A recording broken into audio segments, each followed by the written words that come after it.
President, just a year ago, you welcomed me to Bucharest as the first American president ever to visit Romania. Today, I'm very honored to welcome you to Washington, D.C.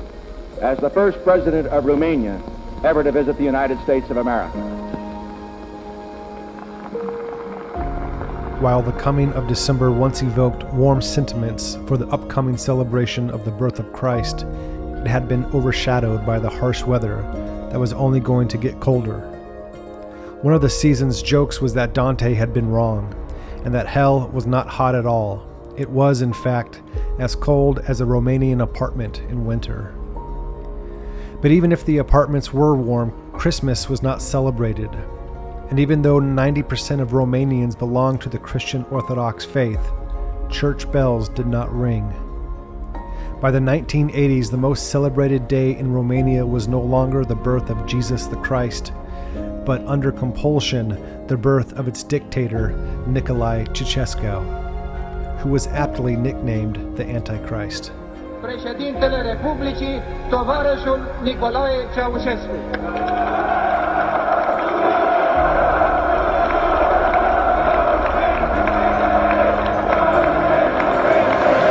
And as 1989 was coming to a close in mid-December, as we all know now, the people of Romania were unknowingly on the brink of not only openly celebrating the birth of their Christ, but the death of their Antichrist. There were pieces of intelligence information that I saw, and thus George Bush and Ronald Reagan and other American presidents had access to, that he is closely collaborating with Moscow, that he is killing pastors and priests and destroying churches, and jailing into a vast gulag of slave labor, political and religious dissidents. But what many people don't know was that this Romanian Revolution all started by the humble but powerful convictions of a Hungarian pastor named Laszlo Tokes.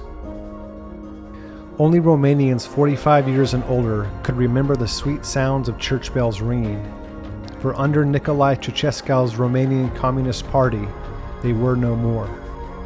Romania had been in the grips of communism for some time, but by the 1980s, it had become intolerable. Despite the country being very fertile, like most communist countries, food was scarce and people were starving.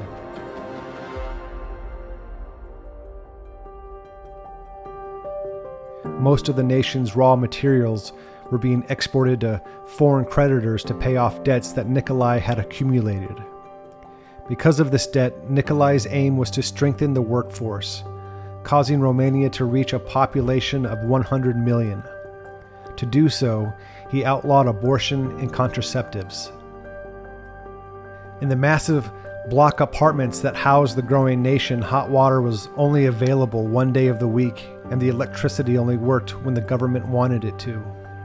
Every winter, hundreds of people froze to death in their apartment or died from asphyxiation as gas stoves were shut off, only to then be turned back on without warning, filling sleeping apartments with gas.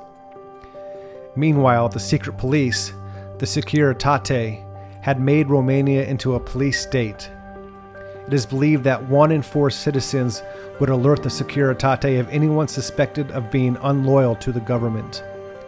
Actions, speech, and even opinions that did not approve of Nicolae were strictly forbidden. Because of the overwhelming numbers of the police state, organizing dissent was nearly impossible. And even by Soviet bloc standards, the Securitate was exceptionally brutal. But on December 16th, in the western city of Timișoara, a public protest was being held in response to the government's crackdown against the Reformed Church pastor Laszlo Tokes. He had been critical of Nicolae's government, mainly that the people of Romania not only could not exercise their God-given rights, but did not even know what they were. The Romanian Communist Party charged the pastor with enticing ethnic hatred and sought to have him forcibly removed. But his parishioners, who just 2 years before only numbered a few dozen, had now grown to nearly 5,000, protected their pastor and his pregnant wife Edith, by surrounding their church with a human shield. Tokes knew of the plan for his capture, so he encouraged his church a few days beforehand, stating, "I have been issued a summons of eviction. I will not accept it. So I will be taken from you by force. They want to do this in the secret because they have no right to do it. Please, come and be witnesses of what will happen. Come, be peaceful, but be witnesses." And the church came in numbers, so much that their collective resistance rendered the Securitate unable to remove the pastor. And as the hours passed into nightfall, more and more people from other churches joined the protest into the next day. By now, many other supportive spectators had joined the cause and began to take their message further.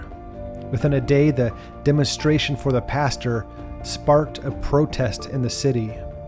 And within a few more days, the protest in the city would in turn spark a wildfire of dissent among a brutalized nation.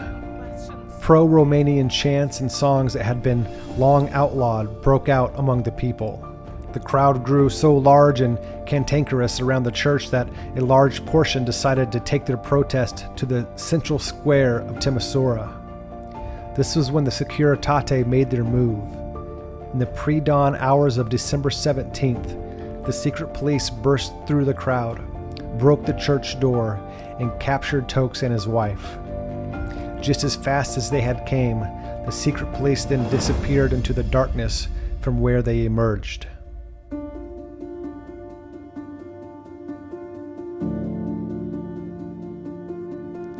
But as the sun began to rise, the public outcry was only beginning. By early morning, the central square of Timișoara was filled with protesters, confronting the Securitate with candles of unity and songs proclaiming freedom. But other objectors were not so peaceful. Having heard the uprising was becoming too much for the local police, the military was called in with armored carriers and tanks. At the command of Nicolae's wife, Elena, the military then opened fire into the protesters, killing men, women, and children. By the next few days, the uprising in Timișoara was nearly squashed by military force. But the cries for freedom and justice from those who had perished had been heard throughout the whole nation. Having been in Iran, Nicolae quickly returned to his palace in Bucharest on the evening of December 20th to publicly condemn the unrest in Timișoara the following morning. Nicolae addressed a gathering of approximately 100,000 people, packed upon the doorsteps of his nearly 4 million square foot palace on December 21st, but it was too late. Populare din București, considerând aceasta ca o. In the middle of his speech, which praised his communist country and condemned the protesters at Timișoara as being fascist, panic broke out among the crowd. It was the first time that Nicolae had ever been booed by a crowd, and it would be his last.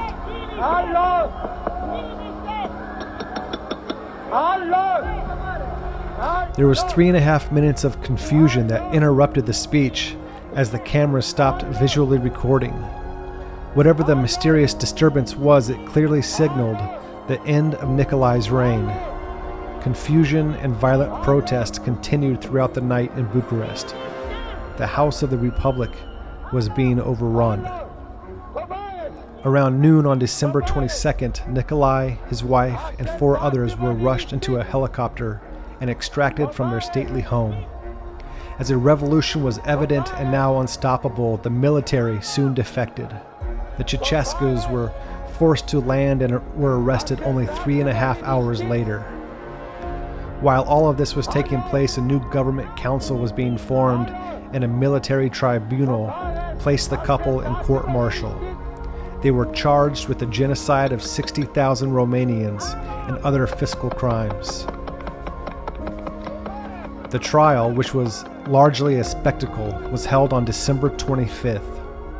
It lasted for about 2 hours and delivered death sentences to the dictator and his wife. Because the Ceausescus didn't recognize the court's authority, they declined to have any legal aid. And we decided to shoot them, but first we had to judge them.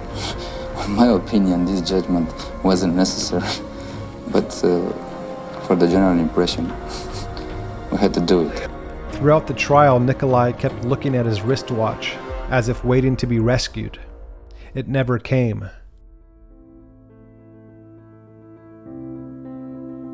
From the makeshift courtroom, the couple was then handcuffed and shuffled outside. Nicolae was complacent while Elena was quite bitter and kept commanding the guards to be gentle with her, lest they break her wrist. To the end, when they were tying their hands, he was very calm. But she said to the people trying to tie her hands to be careful with her hands because it could be broken. It doesn't matter if they are broken or not when you are going to die in 5 minutes, huh? While many military personnel offered to execute them, only 3 paratroopers were selected. With their service rifles in hand, the 3 opened fire on the elderly couple just outside the courtroom. 19 bullets were fired in total. Although the trial and executed bodies were televised, the actual execution was not caught on camera since the paratroopers didn't wait for the command to shoot, causing the cameraman to miss the moment. By midday on December 25th, the Antichrist and his wife were dead.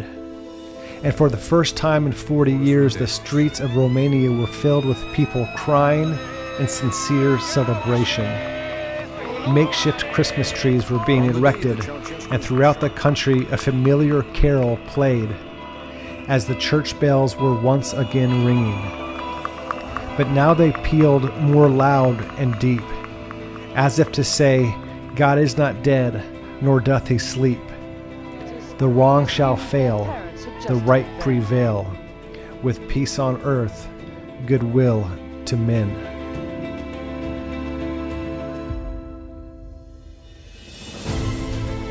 Pastor Tokes and his wife were soon released from where they were taken. Laszlo would go on to serve in the Reformed Church and extend his influence within Romania's European Parliament. He received numerous awards and was even honored in Washington, D.C. in 2009, being awarded the Truman Reagan Medal of Freedom for his role in helping to overthrow Romanian communism. He is 69 years old and continues to live in Romania today. In the immediate wake of the revolution, a large bronze statue of a Soviet soldier that domineered a public square was taken down, melted, and recast into church bells. And their continued sound has inspired more to be cast even today.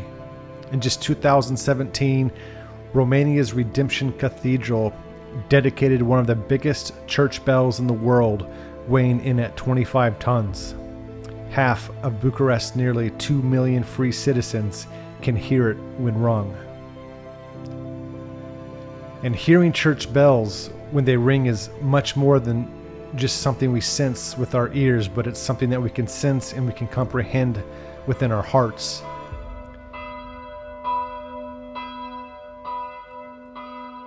It was in Cambridge, Massachusetts, in 1863 that Henry Wadsworth Longfellow heard the church bells ring on Christmas. Hearing them stirred his depressed heart and revived a belief and a promise that he had stopped believing. He put pen to paper and wrote the now famous poem, Christmas Bells. He authored it in an extremely painful time of his life and the nation's, as it was in the very middle of a bloody civil war. The war, mixed with personal loss, made the grace and love of God hard to see. Although it was written 126 years before the Romanian Revolution, it was and remains an appropriate message that even in the darkest hours God is not dead, nor doth he sleep.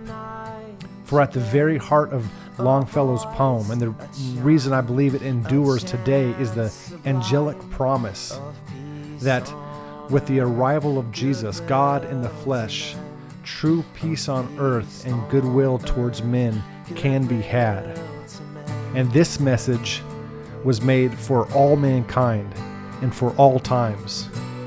So if we want peace on earth and goodwill extended to all people, Christ must no longer lay in a manger within our minds, but sit upon the throne of our hearts.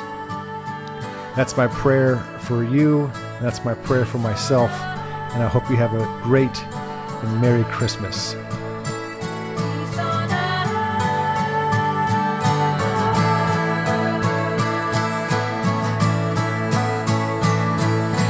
In despair, I bowed my head.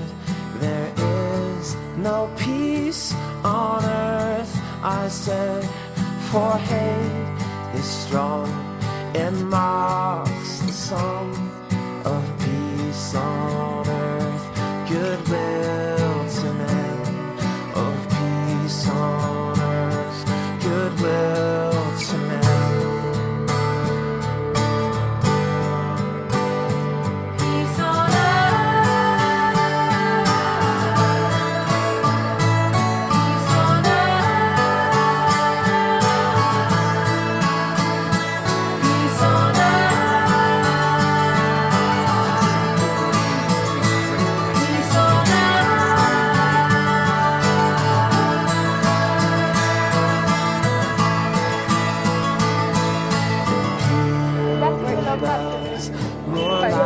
They said their tears were for those who'd not lived to see this day.